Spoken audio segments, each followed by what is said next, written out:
Hey, I'm Double J Jeff Jarrett, WWE Hall of Famer. Now, support WrestleTalk and please subscribe now. Ollie told me to say this, so I guess it's okay. Support WrestleTalk! WWE WrestleMania 35 card reactions. I am Luke Owen. This is El Fakador Laurie Blake, the so trustworthy El Fakador Laurie Blake, with his plans, his big grand plans to improve, improve WrestleTalk. Yes. Yeah. I've seen a few people in the comments, and I've had tweets saying that that's not Spanish for destroy. You can't trust Google Translate. Oh, that's what I said. That's not how it doesn't work with languages that aren't structured the same. You can't just bap them in there and go, that's perfect Spanish. Exactly. And I've had people come up to me and say, like, listen, I'm literally a native Spanish speaker. That is not the Spanish word for destroy. And I'm like, look, man. Semantics. I was like, dude, you're just a guy on YouTube. I don't know who you are. This guy, though. This guy. I trust this guy. He lived with my wife for years. I trust this guy. He's on my side here. Mi nombre es El Fakador. So, exactly. You know.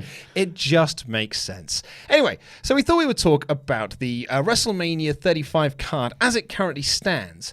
And we'll kind of give sort of our thoughts on things as they are at the moment, but also go into some of the rumored matches that are currently lined up for things and kind of sort of like see how we're thinking about Mania 35 currently. So the current announced matches, we've got Brock Lesnar versus Seth Rollins for the Universal Championship. Seth won the Royal Rumble to get him this match.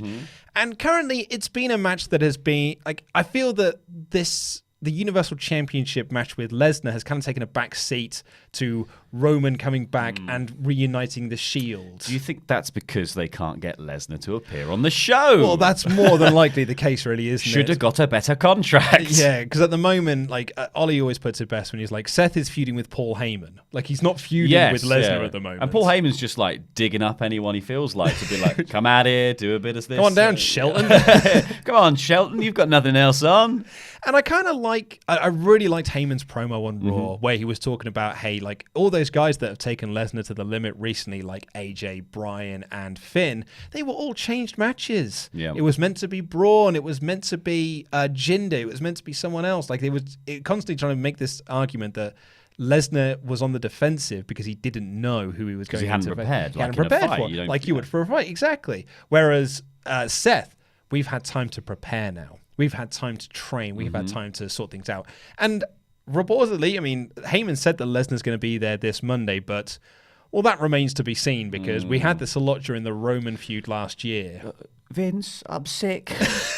I can't come in today. If you're listening to the podcast, Lesnar didn't just walk into the studio. That was just Laurie doing just a beautiful impression. A flawless impression of Brock Lesnar. So I kind of hope that Lesnar is there. I hope so. This needs a bit of build, doesn't it? This needs a bit of something, because also we've had Lesnar lay out Seth and then effectively put Seth on the shelf because his back was hurting.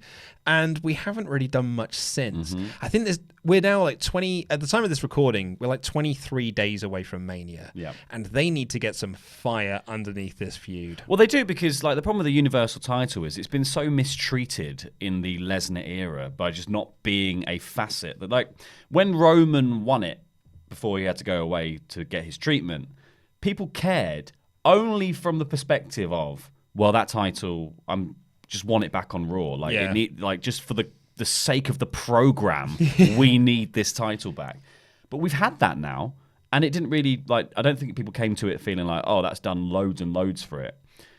So now I'm even more apathetic now than I was before about the Universal title coming back to Raw. I'm just like, well, let's just get rid of it. Bin it. Well, that's it, isn't it? Because, like, just tell Brock he can have it. You can keep that. Because, it's like Lesnar's had it since Mania the year previous when he beat Goldberg for it, and then held it for that entire year, beating Strowman, beating Joe, beating all of these guys, and we were all sat there going like, but it's just that we can beat Roman at WrestleMania. And then Lesnar signed a new contract, so Vince pulled the ultimate swerve and gave Lesnar the win, and so we retained the title, which really hurt Roman, really hurt the belt, and it made, like, because they didn't have any plans to follow up on that. So Lesnar just wasn't there. He was there even less. That period between WrestleMania and SummerSlam was a dive period for Raw in terms of this brand has no direction. And then, as you say, Roman finally wins the belt at SummerSlam.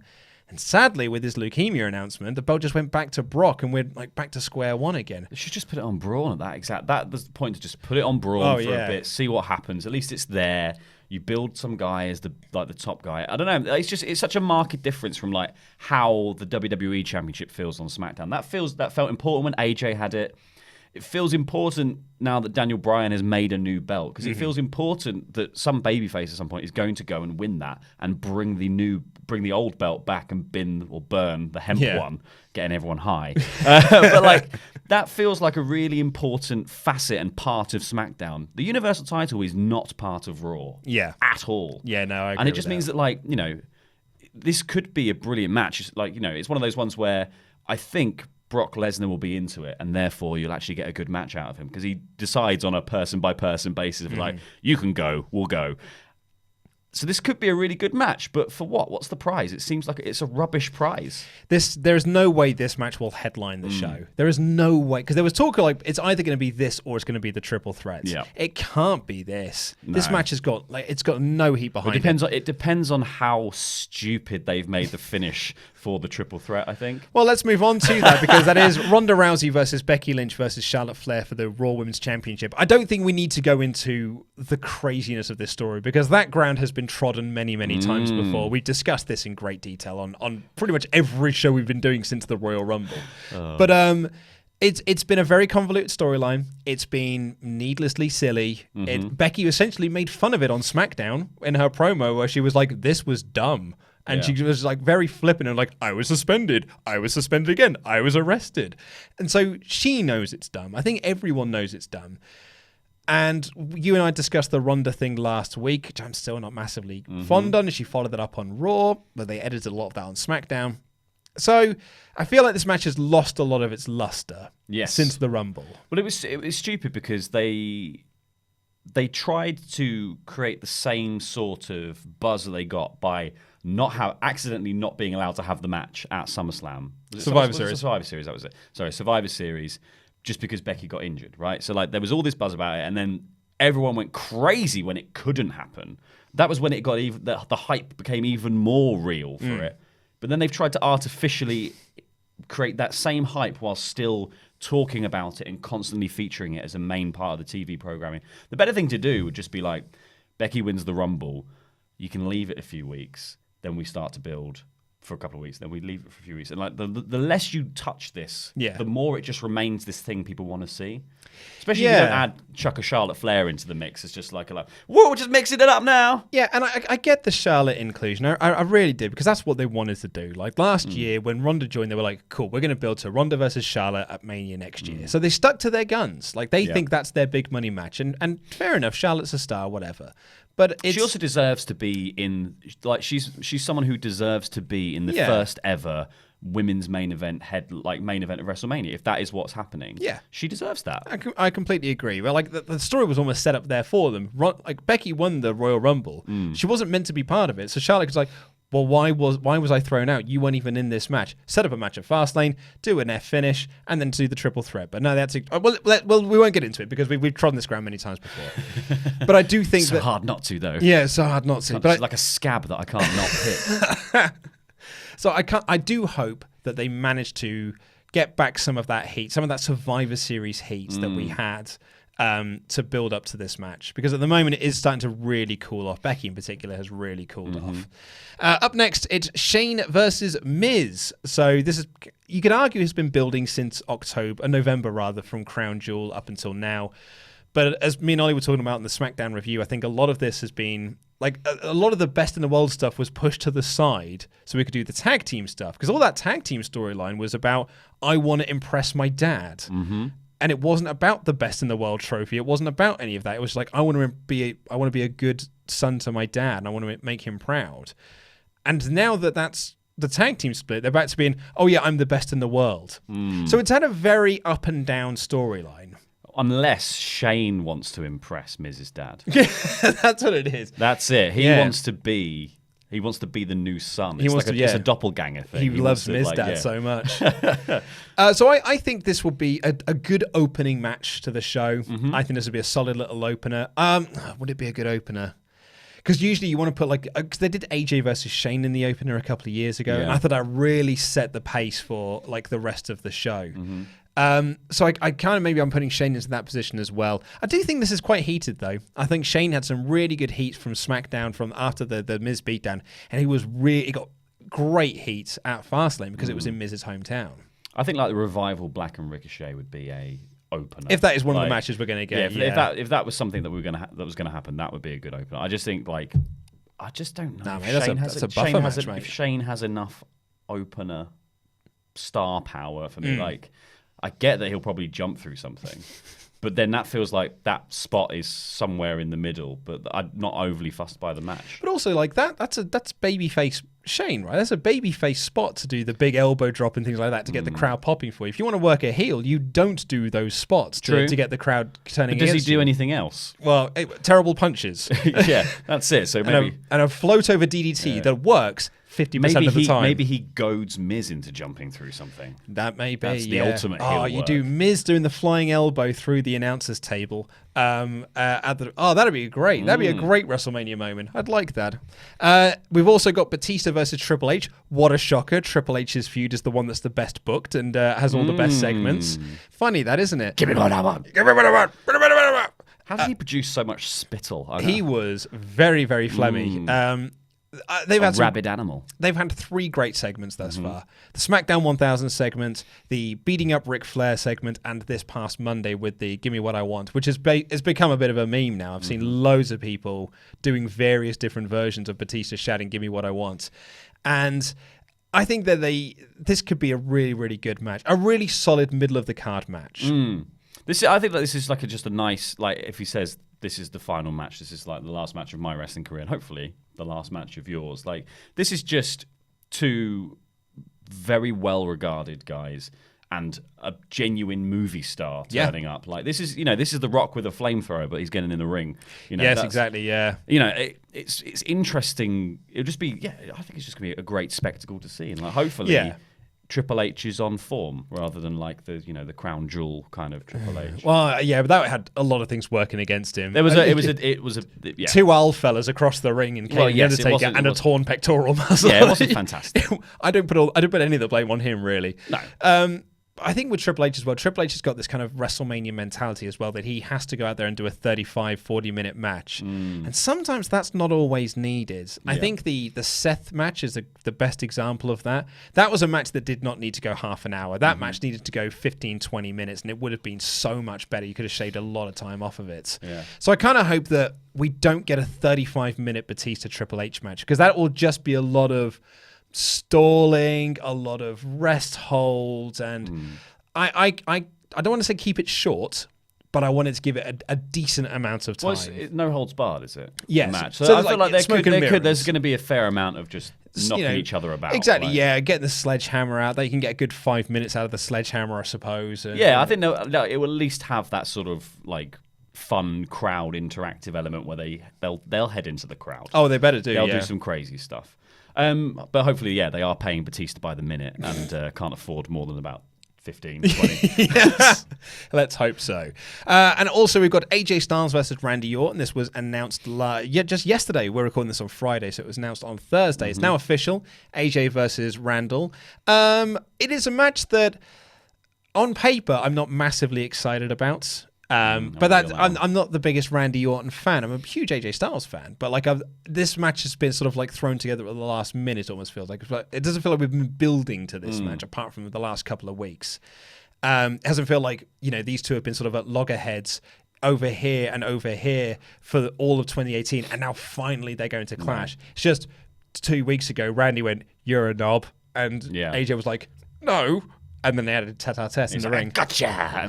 And then they had the bit at Fastlane. I'm very aware that AJ is capable of getting good matches out of everyone. Like Randy Orton is someone who I feel coasts a lot. Oh yeah. Like he just sort of like he's a very good character. I didn't mind all the sort of creepy lurking, sticking his finger in. Oh mate, that Jeff heel Hardy's, character was awesome. But there's just like that should have been a thing, like a proper thing. With like, I'm gonna kill, like there's all these legends that have returned to SmackDown. Yeah. I'm just going to knock them all off. Like I'm going to do like a sort of legend killer thing again, but Yes. further down, even further down the line. Like I'm just annoyed now that you've gone away and come back, and I've been here the entire time, and you've usurped my position. Yeah, me and Ollie had the exact same thing when we were doing last year. We're just like, this could be a really interesting character, but they effectively just dropped it. Yeah, and just went with, oh, he's now just a lad again. Yeah, it's because they felt like they were building to Ray, and then they just went, we won't do Ray. Yeah, they didn't do the Ray thing. We'll did do they? Ray and Andrade because they can do Canadian destroyers. So we'll have one of those every week. Randy Orton ain't doing no Canadian destroyer. Randy mate. Orton barely does the things Randy Orton normally does. Like, but this is a match that if he'd have told me this 10 years ago, like even actually, let's say not 20 years, let's say 12 years ago. So you've got 2007 AJ Styles versus 2007 Randy Orton, like TNA versus WWE. It really feels like this should be like a big match. And I think that they did a really good job on SmackDown of kind of getting that across, of trying to build this as a, not to say a TNA versus WWE match, but very much this, you were in the bingo halls, you were this, you were that, I was headlining WrestleMania. So I think there's something they can do. If we can carry on that great promo game, we might be able to build some really good heat towards this. yeah, hopefully they just turn it up now because so far it has just felt like, well, you've sort of been in the ring together recently, so there you are. There you go. Have a match. Yeah, I've got high hopes for it, I'll be honest with you. And speaking of high hopes, Buddy Murphy will be on the kickoff show, defending his Cruiserweight Championship against either Cedric Alexander or Tony Nese. John Cusack himself. Well, Buddy Murphy and Cedric Alexander tore the house down at Super Showdown. Yes. So that's a great kickoff show kind of vibe. Yep. But I wouldn't mind seeing Buddy Murphy versus Tony Nese. My God. Yeah, I think I'm actually leaning more towards Nese because the Cedric thing we've seen a lot before. Like we saw a lot of Buddy versus Cedric last year. So I'd kind of like Tony Nese feels like it'd be something a little bit different in there. Yeah. But I'd like the idea though of playing off that Cedric won the Cruiserweight Championship at last year's kickoff show. So there is some storyline you can play off in that. And to be honest, I expect it to be Cedric Alexander. I expect it to be Cedric just for the sort of like, I think for being a tent pole of the Cruiserweight division, he'll probably get that sort of that tap. But I also don't think I don't get behind Cedric in matches for some reason. It's just like there's just something not clicking about his character. Like he's just not. He's like almost too babyface. Yeah. It's just, he's so babyface, he's bland. I don't know. Yeah. He does nice flips. But here's what I want. I want it to be Cedric Alexander. I want Cedric to win the belt. I want Buddy Murphy to be part of Raw or SmackDown after WrestleMania. Oh, yeah. Being a part of the, quote, main roster. I wouldn't mind if this was a triple threat. Oh, yeah. Actually, that's a great shout. Doing it as a triple threat would be really cool. But I want Buddy Murphy on the main roster. I want Buddy Murphy in that IC US title picture, just having great matches. Because he's so good. He's so good. He's too good to be lost in that 205 Live like vortex of when no one watches. Well, he's just like a perfect sort of like, you got a Neville-shaped void on your thing. Like, he's a great guy to just stick in that sort of, that ilk of, especially when you got Ricochet and Black and, if Gargano comes up or stays down, whatever, like that sort of level of person coming through. Buddy Murphy can hang with those guys. Yeah. And he also knows those guys. But he can hang with them definitely in the ring, and that's just going to be amazing mid-card kind of action. Yeah. Not Jinder. If your SmackDown like US title picture is Joe, Andrade, Ray, Buddy Murphy, and Ricochet, like that right there, that's gold all over. Nom nom nom nom nom nom. Feed it all to me. So now we'll go through the speculated matches. One of which we're pretty sure it's going to be the case. It's Daniel Bryan versus Kofi Kingston for the WWE Championship. If it's not this match, this company can do nothing right. It has to be this match at this point. And I've got to be honest, it's got to be Kofi winning. Yeah, I think Kofi needs to be the guy to dethrone Daniel Bryan. I think even just for the night. I don't that think WrestleMania moment. It doesn't even have to be like a 6-month reign. Yeah, it just has to be a couple of, like, to the next pay-per-view, and then Daniel Bryan can have the title back. But you need to capitalize on this momentum now because someone skyrocketed because he was just there. And he's just like, they've been such a safe pair of hands, the New Day, that I think they are eternally over. I don't think there's nothing they could do really to fall out of favor. Yeah. So, why not strap a rocket to Kofi Kingston now? And then you get to have the New Day coming out, like, to open imagine opening SmackDown with segments involving the New Day like they normally do, but then they get to main event as well. Yeah. Like, that's such a solid idea. I'd like to see Kofi get a longer run than just a month. But what I don't want for Kofi is, and I'm going to use a name here now, and I'm not comparing Kofi to this name I'm about to say, but I'm going to use it as a verb. I don't want to see him Benoit in that I don't want to see, like Benoit won the title at WrestleMania 20. Then by like SummerSlam, he'd lost the belt to Randy Orton. And then the WrestleMania the following year, he was in the opening match. Like, there was no like trajectory that was upwards for Benoit. Benoit went up and then instantly came crashing right down. And then before you know it, he was just sort of forgotten about and just moved, you know, you do this over here, you do this over here. Whereas he could have been like a much bigger star. And this is the same with Kofi. I don't want to see Kofi win the belt, take it through to SummerSlam, lose the belt, and then just go back to being your New Day guy and then never being in that WWE Championship picture. However, I do want to see him win. I do think we need that moment, and I'm with you. And I think that having him open the show as champion will be a really nice sight. I think that would be an amazing opening match. Like that. I think if you just did that to start WrestleMania. I agree with you, but I think Kofi is so hot at the moment. You kind of want to wait for that moment. You pay that off right at the start. You could burn the crowd out. Yeah, but imagine if the Ronda and Becky thing with Charlotte still had the same heat behind it. Then you could do this, and then you'd have Seth winning in the middle somewhere, and then you'd have this at the end. Yeah, completely agree. People would go nuts. I completely agree, but problem is we haven't got any fire behind Seth, and with the Ronda Becky Flair match, I feel is losing fire. Yeah. It's almost at the moment like the Kofi should be headlining at this point. Yes, but, definitely. Yeah. Yeah, I think Kofi Bryant at this point almost should be headlining the show. But we'll see what happens on the night.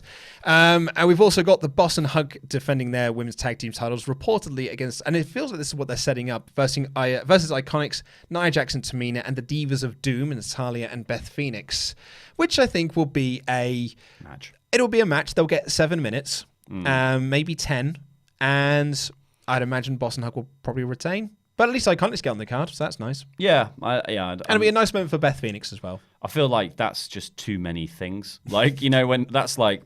I hate tag team 4-way matches. Oh, well, we're probably going to have quite a few of them, I would imagine. Yeah, no, they're just messy. And, like, it depends, like, especially when you're doing the four corners, like, anyone can tag themselves in. I just get like, oh, my God, this is too many moving parts for me. Well, yeah, speaking of which, the Revival, one of the rumoured matches is Revival versus Black and Ricochet, but I can very much see that being turned into Revival versus Black and Ricochet versus Chad Gable and Bobby Roode versus Hawkins and Ryder or something along those lines for the tag title. Samoa Joe versus Rey Mysterio, that kind of felt like it was set up on SmackDown. I can see that turning into a multi-man match as well with Andrade in there, R-Truth in there as well, maybe someone else, you know, and maybe that'll be your WrestleMania ladder match. That would be that would be an opener as well, because you would have R-Truth come out first. Yeah, exactly. If you had the 7-man match for the US title and it's a ladder match, 100% that should start the show. Yeah, completely. Even if it's actually the 4-way. They should chuck stuff in there like that. I think let's have some ladder matches and let's have some crazy stuff. Yeah.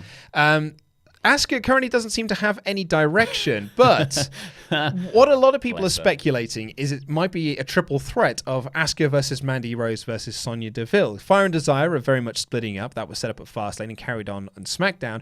Asuka, the problem is, though, people have messaged me going like, oh, surely it's going to be a triple threat. And I'm like, well, where's the drama? Asuka's beaten both of them. Yeah. And worse still, Asuka is then the third wheel to a feud between Mandy Rose and Sonya Deville. I stand at the back. She's the least important part of that match, and she should be more important as the champion. Well, the problem is they're using all the SmackDown women on Raw, so that's true, yeah. And then Raw also now has the women's tag title, so there's no one really for Asuka to face beyond Mandy Rose, Sonya Deville, and the other name you've got written down there. Which reportedly at one point was going to be Lacey Evans. So it's going to be Asuka versus Lacey Evans. That's what all this walking up and down was leading to. But according to Meltzer wrote in The Observer that match is not likely now. So it feels like if they're going to do anything, it will be this triple threat match. But I'd like to see it be, Ember Moon would be great, but she's injured. I think it should be Shayna Baszler. And I think that should be her debut. That'd be. I think Shayna Baszler, like Asuka Asuka comes out and does an open challenge, and Shayna Baszler, having lost the title the night before, but she wasn't pinned, walks out, pins Asuka, wins the championship. That'd be great. I'm all for that. Strap a rocket to Shayna Baszler. And Lashley, who's just won the IC title, possibly against Finn Balor in a rematch, but the reports are, WrestleVotes reported that there are big plans for Balor at Mania, which could include, there was an advert that was released for the WWE Network that featured Finn Balor advertising WrestleMania. So there is every chance we could get Lashley versus Demon Balor for the IC title, and we'll get like the big Demon Balor entrance. I love how Mania. that's like big things at Mania. Oh, it's like he always painted himself. Yeah, and maybe that's why they've been building this. Like Finn can't beat Lashley. Like that's the storyline that we're telling here, is that Finn is rubbish and can't beat Bobby Lashley. He had to beat the manager in order to win. He had to beat the manager in order to win the belt. And then when it was just a one-on-one match between Lashley and Balor, Lashley dominated for 95% of the match and won. Like the story, and the commentators keep saying Balor is not strong enough against Lashley. So then you tell the story that Balor needs to get the demon out in order to beat him. I guess. I don't really care. But if the demon comes out and squashes Lashley, I'm into that. Like a 30-second match. I feel like it's what a waste of a winning of the IC title. Like, yeah, it should have been his first win more than anything. Like he still didn't win it with the handicap match, and just this would be the first title win. Would have been much more effective. I just think he's okay at like you can grind him down just enough to then do the demon. Everyone suddenly forgets all of that, and then he wins the title, and everyone will be like, "Oh, brilliant, Balor." And of course, there's Roman, who could be Drew McIntyre, or more likely Baron Corbin, and maybe there'll be some Dean involvement in there. There's a lot of moving parts for Mania. So there was a thing I saw earlier as well that potentially Baron Corbin was being earmarked for the match against Kurt Angle, right? Yeah. Kurt Angle's retirement match, which also it could be John Cena. That's the other name that's been thrown around. I would prefer to see that match. Yeah, I would certainly prefer that than Baron bloody Corbin. Drew, I would have liked. I'd have loved it to have been Drew. Like redo one of like his classic TNA feuds. Like someone suggested Samoa Joe and like really relive the Joe Angle magic of TNA. The series of matches that really put TNA on the map in 2005, 2006. I'd like that. 2006 already more than 2005. I'd like to see that match more than I'd like Baron Corbin versus Kurt Angle. Can you imagine Kurt Angle's last ever match against Baron Corbin? Baron in his Corbin. Little waistcoat. Oh, yeah, the waistcoat. Put Baron Corbin back in his regular clothes. Well, he can't because he's got a gross tummy, I guess. That's why they don't put him in that top. He's got like vests. Let him wear a vest. I know, but like they decided to go with this gimmick. I don't know why they made him wear the vest in the first place. But I guess Vince clearly doesn't like his body shape. He just doesn't like him, Yeah, and there's the same reason why Killian Dane has put a t-shirt on. So clearly, Vince does not like the way that he looks and made him wear a t-shirt. Yeah. I know Killian Dane tweeted saying like it was my choice. Balderdash, mate. I don't buy that for a second. This is a company that has got a track record of making wrestlers change their appearance because Vince doesn't like the way their body looks. So, I don't know. Husky Harris is another one. Anyway, that's kind of like the main layout of the WrestleMania card at the moment. The reports are it's going to be 17 matches, which is a lot of matches. Yeah. For a show that's going to be, 8 hours? Maybe 7 hours last year, wasn't it? Yeah, if you're in the UK, 5 hour I main suggest show. Changing your, become diurnal or something. Yeah. God, that was a rough one, because I watched it at yours last year, and then I came straight to work and did a news episode and then fell asleep on the sofa. Don't know what I was thinking. But anyway, let's dive into your crap gimmicks. If you're wondering to yourself, what the heck is a crap gimmick? Well, that's a segment we do here each and every Saturday on the WrestleRamble, where you, the SWAF Nation, send to us your crap gimmicks, and then we, the bookers and promoters of crap gimmick wrestling, review and decide whether or not we want to sign them. Yes! Yes, he nailed it. Nailed it that time. That was genuinely a first timer. That's like if someone does a catch and they say ninja. It devalues what you did to have pointed it out so profusely. I don't care. I was very happy with that. I've had a long day already and my voice really hurts. So send them into luke@wrestletalk.com. That's luke@wrestletalk.com. Massive backlog, about 250 emails, I think, in the backlog currently. Ooh. So we're going through them chronologically, but also picking them out randomly. August 14th, Steve Squires sent in, I would like to introduce you to my crap gimmick, a team known as the Agitators, comprised of the Instigator and the Catalyst. The team is the ultimate in stirring the pot, creating dissension amongst the roster and rarely getting involved in fights themselves. They wear simple brown outfits to match the fact that they are both crap stirrers and come to the ring to the song Little Lies by Fleetwood Mac. The instigator is the leader of the team and utilizes his promo skills to spread lies about what other wrestlers or teams are saying about another, banking on the fact that the wrestlers will never actually communicate and instead fly off the handle and attack each other. The catalyst then gets into the ear of both parties. The instigator calls out, reinforcing and escalating the lies to a boiling point. Once the fight breaks out, they slink to the back looking for their next targets. Ooh.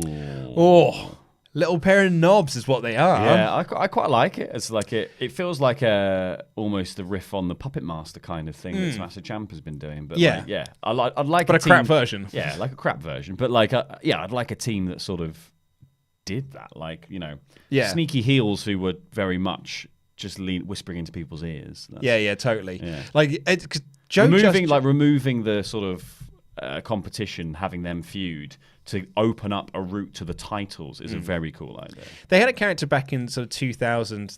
I think it's 2000. Joe was like his backstage guy. There was very much just like it was a don't shoot the messenger gimmick. That was his thing. It was like, don't shoot the messenger. This is just what I've heard from. And so I kind of like that aspect of the instigators and the agitators as a tag team. I'm going to totally butcher this name, so I do apologize. Eugene Chen. I guess that.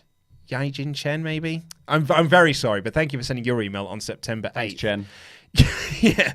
Hello, Luke, Ollie, and Laurie. My suggestion for the crap gimmick roster is a Russian babyface brute called Conrad the Comrade. His ring attire is a huge red and white furry coat with black straps and gold buttons. Of course, there is the obligatory Cossack hat. The reason he's a babyface is the fact that although he is a foreigner, he loves Western culture as well as his native country and is hugely popular with American fans celebrating Christmas and Thanksgiving. He will cut promos with a Russian accent, and it will lead to him getting over his catchphrase, "Glory to the motherland." The motherland he refers to is the wrestling ring. Aww. In the ring, he is huge with a ridiculous amount of muscles, wet black hair, and crazy gleam in his eyes. He wrestles barefoot like Matt Riddle, but despite his size, he is a softie inside, and his entrance music is a classic Russian folk tune. His signature move is the Russian Doll, a consecutive 5 delayed suplex, the Nutcracker, a package pile driver, and his finisher, the Vodka Splash, a huge splash from the top rope. He can face off against heel Westerners who are mad that a foreigner can get over it and insist that Conrad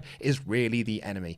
Thanks, Luke, Ollie, and Laurie. I love anything Wrestle Talk, and I'm trying to convince my parents to let me become a pledge hammer. I look forward to hearing your criticism. Thanks, Yijin Chen. Again, I'm very sorry if I got that wrong. Yijin Chen. Cheers, Chen. Cheers. Thank you for your email, and thank you for your suggestion. Very rarely would you see a Russian gimmick in which he is proud to be Russian, but also is a babyface. Because like Kozlov, although he was Russian, his gimmick was not like, I'm a Russian, therefore I'm a good guy. His initial gimmick was, I'm a Russian, therefore I'm a bad guy. Yeah. Take that as you... I'm Russian. Take that as you will. Yeah, it'd be really interesting to actually have any sort of European other or any kind of other in WWE that is not branded as you're the baddies now because of where you're from. That interview with Rusev he did with Lillian Garcia's podcast, where he was like, I was really getting over as a babyface, but Vince McMahon made me heel because that's what he does with foreigners. Yeah, he doesn't know. He doesn't know how to book people. Yeah, he just sees them as like, well, they're not American. Guess they're bad. Yeah. And you're a heel now, I guess. That doesn't fit into the 2 stories I've written down. So that was Conrad. I like the name Conrad the Comrade as well. And our last one comes in from Sam Pemberton from November 17th. Hi, Luke, Ollie, and Laurie. Longtime fan, love the show. Gutted I wasn't able to see you guys in London. Well, fair not, Sam, because we may have some news about that coming soon. And also, if you are around on... Yes. And if you are around on March 22nd, next Friday, I am going to be doing a introduction at the Prince Charles Cinema for Street Fighter the movie. And yeah, I'm going to be doing that. I'm going to be selling my book, telling stories from the people that I interviewed. So come down and see me there. I hope to see a lot of you and say hello. Cool, man. My cheap plug. Plug. My crap gimmick is as follows. Not my crap gimmick, Sam. My crap gimmick is bad plugs. My crap gimmick is this book I wrote one time. Hey, man. I'm joking. It's up there. It's very good. Joking. It's being hit by Nikki's face. Anyway, he writes, once a mild-mannered, highly successful doctor whose birth name has long been forgotten, Sick Note's life was drastically changed one day when he found out a cursed old doctor's journal that formerly belonged to the doctor of a traveling wrestling company. The cursed journal, upon further inspection, reveals a patient chart with facts about the patient and includes a section of long lists of wrestling moves with tick boxes next to them. When ticked, applies said wrestling hold maneuver to whoever's name is written under the patient's name. During matches, he simply writes down his opponent's name and watches as they sell the move, such as submissions of their own. It's like Death Note. So it's like Death Note, yeah. For more complex moves, or one that requires a second person's assistance, Sick Note could be dodging an opponent's attack while trying to tick a box, does so, drops the journal and pen, and then performs a move on the opponent. His finisher is in a clothesline called the Flatliner, and his signature move is a stretcher. His signature match is a stretcher match. I'm happy for management to decide what sort of look you want for him to have. So yeah, so it is a play on Sick Note being ill, and Death Note, the anime series in which you write down a person's name and that person will then die. Great little anime to a certain point, then gets very silly. Well, it doesn't get silly. It finishes a story that you're invested in. And then it's like, we're just going to do the same story now, but with a different person who's less interesting. And I'm like, well, I've seen this. I've seen this all before. The gimmick of a Death Note book is limited. It didn't need to be like the 50 Are you episode going to write in it? Yes. Are you going to writing it now? No. There was some. I thought the first half of it though was really good. And the Netflix movie. I know a lot of people don't like it, but I thought it was fine. I like Adam Wingard. So anyway, it was fine. It really was fine. I've seen it on the big screen. It looked really good on the big screen. It would be fair. So that's Sick Note. I like it. I like Sick Note's my favorite of the three. Yeah, it's my favorite of the three as well. I think it leads to a lot of fun. Yes. I think it leads to a lot of very similar to some of the New Japan, like weird, crazy... Like the DDT style stuff. Yeah. Facing a blow-up doll. Exactly, kind of stuff. Really DDT like style promotion. I like that a lot. I think that could be a lot of fun. Let's go with Sick Note. Sick Note it is. If you want to submit a question to the mailbag, all you've got to do is become one of our awesome pledge hammers on Patreon and leave a comment in the community section where I will find, curate, and read out on here. That was also a first take, I'll be honest with you. Boom. First time, every time. Jonathan Hedman asks, will we get a podcast review of Captain Marvel? You will. It was on yesterday's NXT review, in fact. There you are. I thought it was a 3.5-star movie. Really like Brie Larson. Craig Roberts asks, I watched a news video on YouTube you did regarding equal pay in WWE and wondered how exactly can men and women fairly earn the same amount of each money each month? What needs to happen in order for parity, or will it be based on gender regarding pay? I think essentially what Craig Roberts is asking is how can WWE do equal pay? It's by doing it. Yeah, it's contracts. When you negotiate people's contracts, rather than just going, you're a man, you get more money, give the women more money, I guess. Yeah, just give them the same amounts. Like, you are in this position on the card. Yeah. You do these amounts of pay-per-view matches a year. You get this much money. Well, because it was in... So Ruby... The Riot Squad were all on 80k or something. Who was on... Someone was on 250, like Bailey. Someone like Bailey was on about £250,000 a year. That is the money that Kurt Hawkins gets. Yeah. Kurt Hawkins mostly appears on YouTube. Buying toys. Yeah, buying toys. Yeah. So, like, you can't argue that it's positioned within the product. And obviously, like, Bailey's contract would be older or whoever. I can't remember which exact person it was. But, like, whoever's contract, you know... Was it Alexa Bliss? Oh, it was Alexa Bliss. It was Alexa Bliss, yeah. Who literally is, like... She was top. She was champion for like a lot of last year. Was basically running the women's division. Yeah. Has a segment on Raw every week. Yep. Basically, yeah. Comparative to Kurt Hawkins, who has a losing streak and is very rarely featured on TV. Very rarely featured on TV. Does a lot of house shows, which Alexa Bliss is also doing. Yes. So it's just that's the kind of discrepancy. Like, you know, Alexa Bliss is on the posters. Mm-hmm. So you would think that would be built into the contract. Is like, this is how important you are to us. So we should probably financially recompense you for that. Exactly. There's a very easy way to do it. AEW are doing it. Like, it's really not that difficult to do. It's just it's very much an ingrained thing within our society and our culture that women get paid less. Well, because that's the way it's always been, and there are some companies that just refuse to change. Well, and there's probably the difference as well. Is like there's some stuff that's been said where like men are more likely to ask for a raise. Like, yeah, exactly. There is a sort of in-baked thing in business where women are a bit more coy about they're not inclined to ask for raises Yeah. in a similar way that they might not apply for jobs in which they don't meet all the criteria. Whereas blokes are just like, I'll lie. I'll just do it regardless. Connor Kieran asks, in terms of Twitter usage, do you think wrestlers should have a dedicated WWE handle that they use to stay in character and then a separate personal account for them not to be in character and talk about their personal projects and charity work, etc.?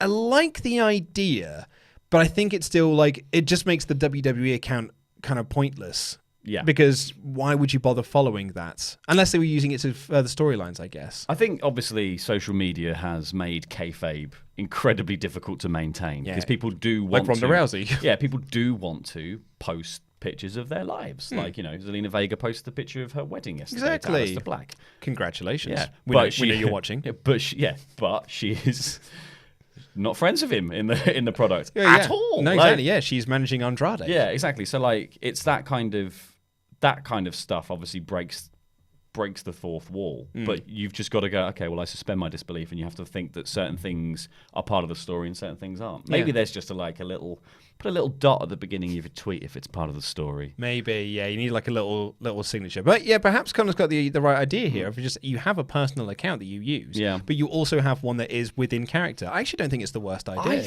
I think realistically, just commit. Like Kevin Owens commits to the role. Like when he's doing all of his posts leading up to his return were just about his family, building on the babyface thing, and then when he returns as a babyface, you're like, okay, yeah, I get it. Like, but when he's being a heel, he's a heel on social media. That's all you got to do. Like, there's plenty of stuff you can post about while still being a bad guy. You can still be like, I play America, like whatever it is you wanted to do. Also, Aleister Black, he's a foreigner, not a heel. Whoa, crikey, it does happen. He is goth. He's broody. Yeah. Magnus Bernstrom, I'm going to say, because it's got the line through the O. Strom. Hello, Luke, Ollie, Laurie, and a big hello to you, Chopper, and everyone at Wrestle Talk, except for Randy Dandy Randall Dawson. Good. I'm glad you pointed that out. AJ Styles had previously said in an interview that moves are easy. It's the little things that make the biggest difference. So I wonder, what are your favorite little things in a match and or small details wrestlers do during a match? Doesn't matter if it's just a cool spot during a match or if it's storytelling fitting for the storyline. So I think he's talking about like the examples that he gives, things like Omega falling down during the Rainmaker clothesline, or Gargano sitting down next to Ciampa in the first match that they had to reference the Cruiserweight Classic. I think like the little things and stuff that Kyle O'Reilly's selling for me is... Oh, he's, on point. Yeah, completely.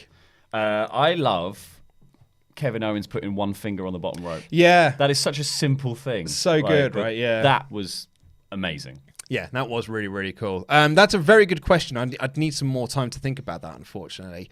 Anthony Marine asked, hey guys, my question is to you. Do you think they brought back Shelton Benjamin to remind the audience that he's around to set up Shelton and Angle for Mania for his last match? Personally, I find it better than wasting it in the last Raw match. Thanks, guys, in advance.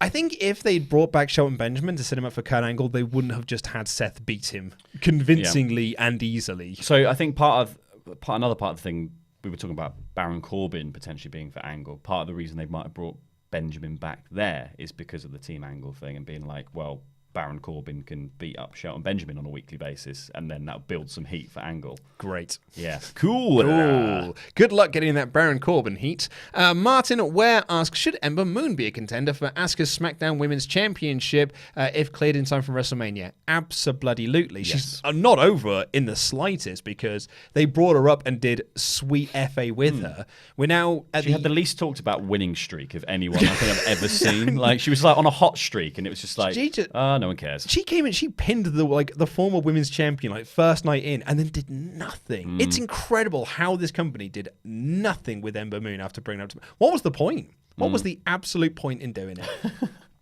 So yeah, I think she could be. She needs... if she came back now, there would be no heat for her. Other than she'd get the surprise return pop. That'd be about it, which is a shame, really. Chris Smith asks, which non-WWE matches would you be most interested to see during Mania weekend? So here's the lineup that he is suggesting. Out of these matches, which are we most excited for? Will Ospreay versus Bandito at WrestleCon. Will Ospreay and Pac versus CCK, which will be Brooks and Gresham at Rev Pro. Lucha Brothers versus RVD and Sabu at United We Stand. Scott Steiner versus Hornswoggle at AIW. David Arquette. Crikey, I didn't notice that one. David Arquette versus Timothy Thatcher at Joey Reiner's Peanut. Bloody hell. David Arquette's going to be bloody killed. Yeah. Because Timothy Thatcher, he's not messing around. He's not messing. There's no messing with Timothy Thatcher. Destroy him. Arquette lives for it, though. He loves it. Did you see that interview that Patricia Arquette did where she was like, I don't like watching him wrestle? Because he had a heart attack. So she's like, I don't like watching him wrestle. He literally had a heart attack last year. So it's terrifying to watch him wrestle. Crikey. LAX versus the Rock and Roll Express at Joey Janela's Spring Break, and Low Key and LAX versus Pentagon Tajiri and the Great Muta at House of Glory. Well, I think you can tell by some of our reactions, the Ospreay Pac versus CCK match at Rev Pro. Oh, yeah. Like, as long as they don't do what they did at Rev Pro High Stakes, where I was so excited for CCK versus Aussie Open, and then they did it as a 20-minute comedy match with 15 minutes worth of stalling. If they don't do that, it will be an incredible match. Yeah. But yeah, if they go to the sort of comedy stalling, I'll be really annoyed because I love Aussie Open and I loved CCK, but it's just that match really was a letdown. Ospreay versus Bandito. Oh, mate, absolutely. I want to see how they defy physics to the point that they rip a hole in reality. Bloody you love me some Bandito, man. He's great. And Lucha Brothers and RVD and Sabu, we kind of talked about on the show before, being like, it has the potential to be either the greatest train wreck or just the greatest match. Oh, yeah. It could be awesome. But man, David That's just Arquette. a level of intrigue. David Arquette versus Tim Thatcher could well be this year's Walter versus PCO from Spring Break last year, which is just, it was one of my favorite matches of last year because it was a match where you're just like, I don't know how either of you are standing up now. PCO's chest was gross. It was so disgusting. He's a nut job. He's terrifying, PCO, man. Juan Gabriel asked, once and hopefully Kofi wins the WWE Championship, who would you like to see be his first feud and challenger? Ooh. Good question, mate. Don't mind it. Who would I like to see be the first challenger? I think because he suggested someone like Mustafa Ali, but I think you want to have like a really big name that can challenge. And a big name and a heel is what I want. Like I'd like it to be like Randy Orton. I'd like it to be Bray. Yeah, Bray's a good shout. You bring back Bray as a heel, yeah. I'd like Randy Orton, like a really established top guy that Kofi can beat and establish himself further as a top guy. Yeah. I think that'd be really good. Plus, you get that nice poetic justice of like the feud that could have happened in 2009 before, Kofi kept getting up when Orton wanted to do the punt, and that was apparently the worst thing that you could have possibly done. You must stop this push now. So I'd go with Randy, but yeah, Bray's a good shout. Team LOL asked, if you guys were wrestlers, which wrestler from any company would you be? Probably Raven, because I dress the same. Raven. I would be any independent wrestler. Take your pick. Take your pick, mate. Yeah. Really, I'm the Repo Man because I bloody look like Repo Man. Dwayne Cooley asks, this is a question designed for Ollie, really, but Ollie's not with us today, unfortunately. But he's talking about how the retirement match that Kurt Angle has got, and he was asking which 5 guys would you like to see retire him. So, yeah, who would you rather see in the Kurt Angle match? We kind of talked about this briefly, like Samoa Joe, Drew McIntyre. Yeah, so you could either play on the history and have Samoa Joe.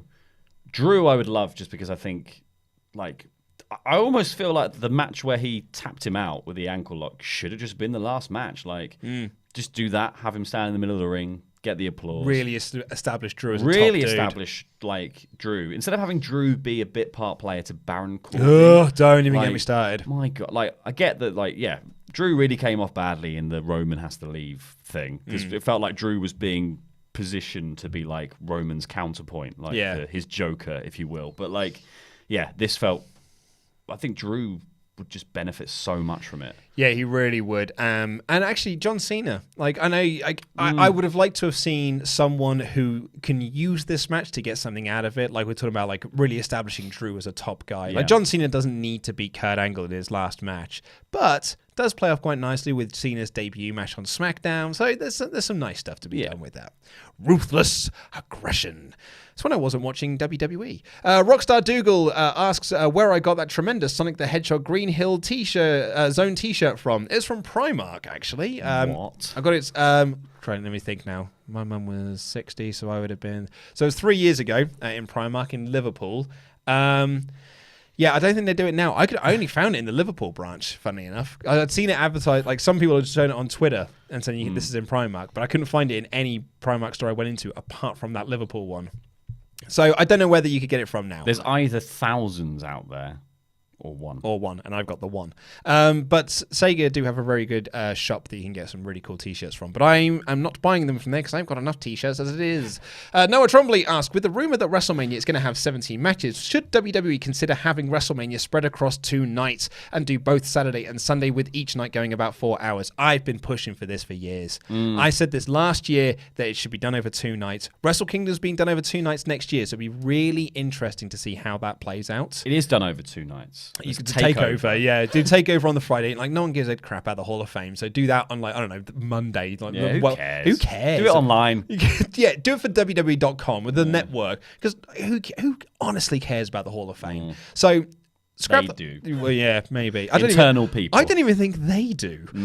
So yeah, Hall of Fame on the Thursday, takeover on the Friday, and then you do WrestleMania Saturday and Sunday. And then, granted, that's even more wrestling for us because then we've got like Raw and SmackDown the following night and NXT on the Wednesday.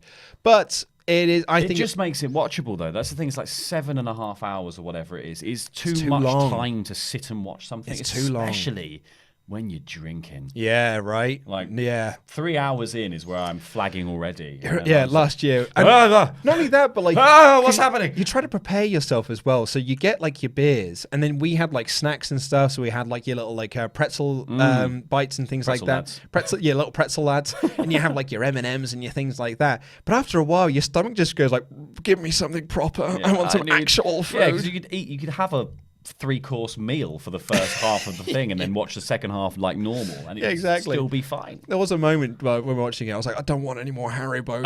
I was vegetarian. Like, I don't want any more Haribo. Give me some beans on toast. Mike Harmon asked, hello chaps, are you going to NJPW Royal Quest? And what are your thoughts? Do you think it will be a success? The US show's got a bit of a bad rap, but we are getting Tanahashi, Okada, Naito, Ospreay, and Zack Sabre Jr. So I am excited. We are going to Royal Quest.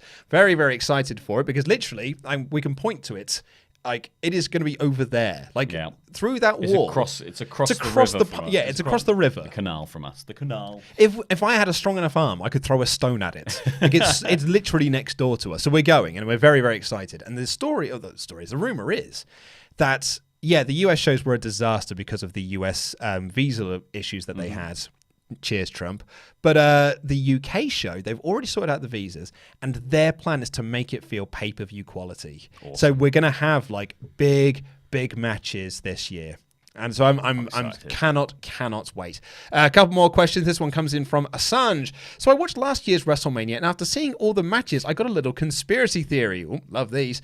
Do you think everyone on the card, including Nakamura and Styles, was told not to have the best match they possibly could have so that Ronda could steal the show to create more mainstream traffic and cement her as a star immediately? Would also explain why the SmackDown tag teams, who had a pretty run at the time, were just squashed by the Bludgeon Brothers in a nothing match. Well, the SmackDown tag teams got 5 minutes because that was the role they had to play. You were the buffer match. That's what that match was there You're for. there for people to cool off. Exactly, yeah. And it made sense for the Bludgeon Brothers to squash them. Like, it just did. And it was like, you can't, every match can't be like a big 5-star match because people need to go to the loo. It's an 8-hour show. People need to go get food. They need to go get drinks. So that buffer match was there so people could go to the loo. Apparently it was like the longest queues of the night. I don't think I think WrestleMania is obviously a high pressure environment, and I think the difference is probably most matches weren't rehearsed as much as the Ronda match was. The Ronda match would have been a year's worth, since she signed, that was what they were planning to do, and that's pretty much, beyond going, here's how you wrestle. Like, they were like, well, let's literally step by step block out this exactly match. That match was rehearsed within an inch of its life. But what it benefited from in that was it was an amazing piece of storytelling. Like, it had peaks and troughs in all the right places. It lasted the exact right amount of time, And it just had that amazing moment where she gets in the ring with Triple H. Like, what more do you want? I was thoroughly sports entertained. Yeah. I thought it was easily the best match on the card. It was in our top 10 matches of the year.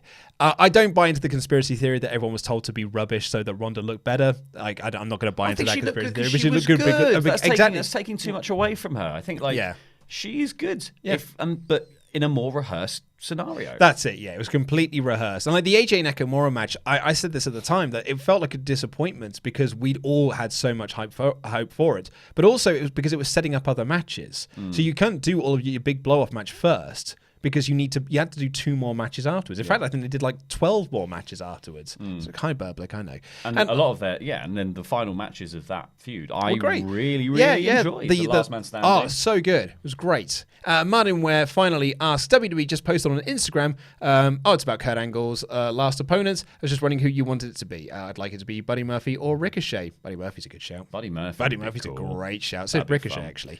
But it's a shame about Ciampa. I would have liked it to be Ciampa. Oh, yes, mate. Hello.